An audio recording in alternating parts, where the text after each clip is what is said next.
From CBS News Bay Area, this is the Morning Edition. Good morning and thanks for starting your day with us. Today is Sunday, September 17th. I'm Max Darrow. We begin with developing stories out of Los Angeles County. A deputy was killed in an ambush-style shooting outside of the Palmdale Sheriff's Station last night.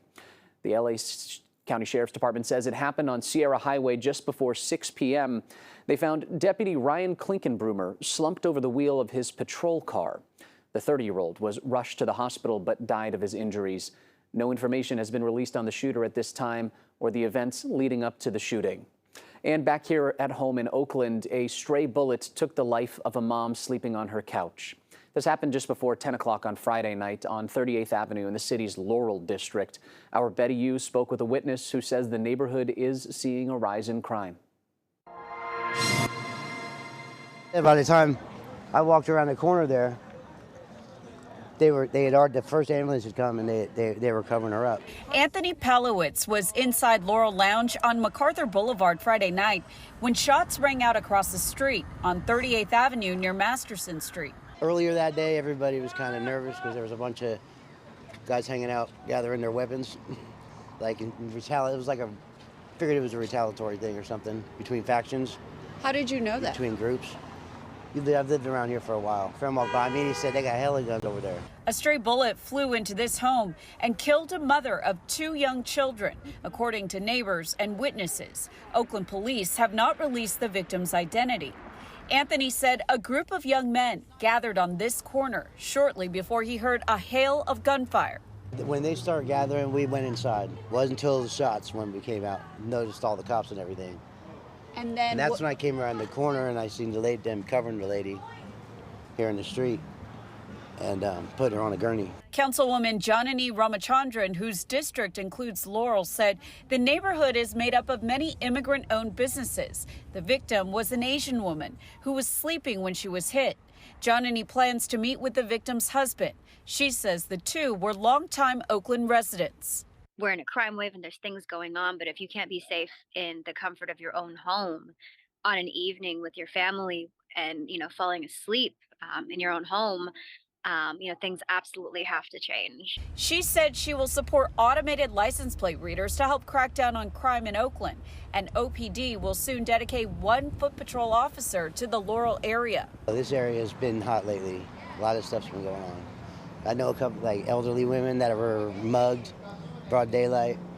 One lady with a walker got punched and then kicked when she was on the ground. We hear gunshots all the time in this neighborhood. It's not unusual at all. We got sideshows, we got people congregating all the time. It's terrible. There's lots of children in this neighborhood, lots of innocent people. It's got to stop. It's out of control around here. But how do you stop it? Therein lies the question. You have to put a cop on every corner. As it is, they're not safe by themselves anyway. That was Betty Yu reporting. Crime was the main topic of conversation as Oakland leaders walked the streets on Saturday, getting feedback for the mayor's Town Talks event. Now, many people said things are worse under Mayor Sheng Tao's leadership. Robbery is up 30% compared to this time last year, and burglary up 42%.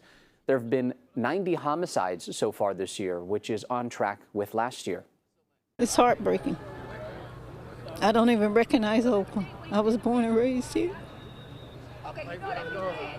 And it's just to see it deteriorate like this, and these so-called politicians keep coming in year after year, whenever they turn, doing nothing. It's worse.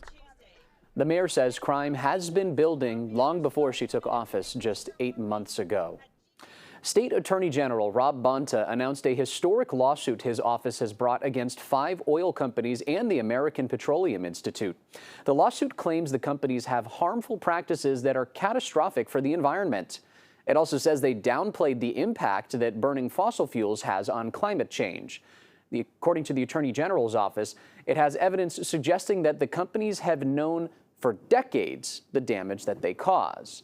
The complaint says the mega corporations have committed the following violations: public nuisance for creating dangerous conditions, damage to natural resources, products liability, false advertising, misleading environmental marketing, and unlawful, unfair, and fraudulent business practices. Darren.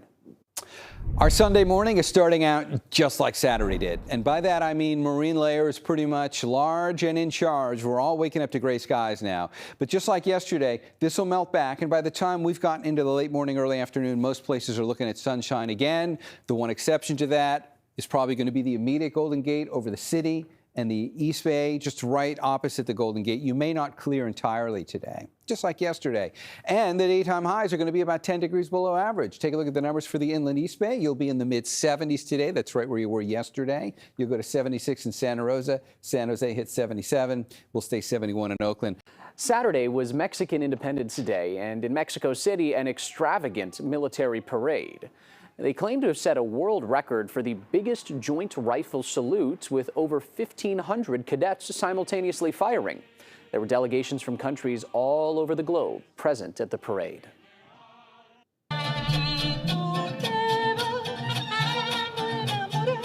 And back here in the Bay Area, a party in San Francisco's Mission District. Fiesta de las Americas celebrates the independence of various Latin American countries at the start of Hispanic Heritage Month. And along the Mission's 24th Street corridor, there was everything from live bands and handmade crafts, a lot of dancing, and lowriders. Trucks equipped with elaborate hydraulics that put on quite a show for everybody there. All right, the death toll from the deadly flooding in Libya is now at 11,300. The north coast city of Derna decimated by Mediterranean storm Daniel. Over 10,000 people are still missing. At least 30,000 people are also displaced. The United Nations said a further 170 have been killed outside of Derna because of the flooding as well. The floods knocked down 2 dams, which sent waves of water through the city of Derna, destroying buildings and sending people out to sea. It's a long road to recovery in Morocco after a 6.8 earthquake rocked the country. Nearly 3,000 people have died and thousands more injured. Well, despite being downgraded to a post-tropical cyclone, Lee is battering the New England coast and parts of Canada. The storm crashed ashore with maximum sustained winds of 70 miles an hour. A driver in Maine was killed when a large tree limb fell on his car. At one point, more than 200,000 people were without power. In San Rafael, police are investigating 3 violent incidents that happened after celebrations wrapped up for Guatemalan Independence Day. A shooting on Novato Street after 10 o'clock on Friday night sent 1 man to the hospital with serious injuries. Then after 1 in the morning, police learned of another person who went to the hospital after being shot in a separate incident in the city. And also around that time, a fight led to a stabbing. A 3rd man ended up in the hospital with non-serious injuries. This morning, we're hearing from the Castro Valley Unified School District after one of their teachers surrendered to the Alameda County Sheriff's Office. Katya Hasegawa taught music at Castro Valley High School. He surrendered after the DA's office issued a bench warrant for multiple child sexual abuse charges. The Sheriff's Office says the charges stem from a relationship he allegedly had with a student. According to the Sheriff's Office, the abuse started when Hasegawa was teaching at Creekside Middle School. Back in March, Castro Valley High School's principal called the Sheriff's Office after learning Hasegawa was alone with a student at her home. Students had tried to express concern at a school board meeting in April. I've never seen him where he was not alone in a car or a room with students, usually female, and he often buys food or drinks for said students. He has engaged in off-putting and inappropriate conversations online with students in which there is evidence. He has always seemed off. Mr. Hasegawa has been involved in unprofessional forms of communication with students, such as privately messaging on platforms such as Discord and driving students in his personal vehicle. Hasegawa is facing 7 felony counts. He's currently being held at the Santa Rita jail. The district superintendent released a statement that says, in part, "We will continue to cooperate with law enforcement in the hopes that justice will be served. Learning a colleague shattered the trust that we all seek to create and nurture makes us heartsick. We will continue to provide support for students and staff as they grapple with this tragedy." The United Auto Workers strike against 3 major U.S. automakers enters another day today. The union said its talks with Ford are reasonably productive, but no word on whether the same is true with General Motors or Stellantis, the owner of Chrysler. Christian Benavides reports. It's now day 3 of a limited strike against the big 3 automakers. Nearly 13,000 unionized auto workers walked off the job Friday at 3 assembly plants for GM, Ford, and a Jeep plant run by Stellantis, which also owns Chrysler. United Auto Workers President Sean Fain says the push for its members comes at a time the industry has seen record profits. We went backwards $10 an hour in the last 16 years, while the CEOs gave themselves a 40% raise in the last 4 years. It boils down to one thing: it's corporate greed, and it's got to stop. The union is seeking up to a 40% raise, job protections as automakers switch to less labor-intensive EVs, and an unwinding of concessions made during the Great Recession. But the latest proposals from automakers are only about half of what the union wants. For the life of the contract, the initial demands were over $100 billion.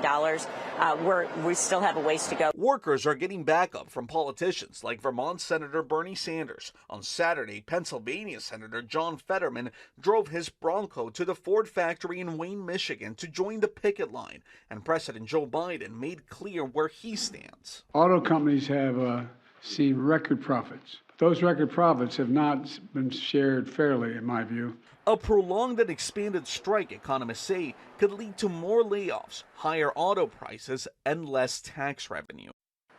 A rare shark species uses the San Francisco Bay as one of the only year-round breeding grounds and nurseries in the world. Scientists are studying the broad-nosed seven-gill shark, and they're learning about the health of the entire bay ecosystem.